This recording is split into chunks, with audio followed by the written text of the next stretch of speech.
এবার আমি এসেছি সেন্ট্রাল আমেরিকার পানামায়। আমায় পৃথিবীর সবচেয়ে বিপজ্জনক জঙ্গল আর ম্যানগ্রোভের জলাভূমিতে নামিয়ে দেওয়া হবে।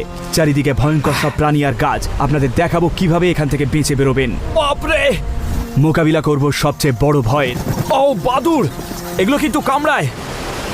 আগ বাড়িয়ে কথা বলার ফল ভোগ করব। আমি এটাকে খাবো আর নিজেকে সহ্যের শেষ সীমায় ঠেলে দেব।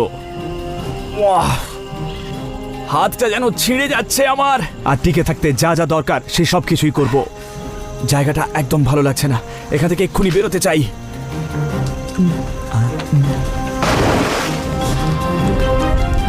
Man vs. Wild with Bear Grylls.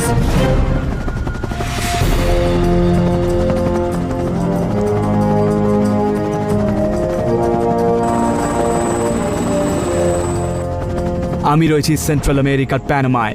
আমায় নামিয়ে দেওয়া হবে ঐতিহাসিক ক্যামিনো রিয়াল ট্রেলে। এই প্রায় ৮০ কিলোমিটার রাস্তা প্যানামার বিপজ্জনক জঙ্গলের মধ্যে দিয়ে এঁকে বেঁকে চলে গেছে। প্যাসিফিক থেকে ক্যারিবিয়ানে রত্ন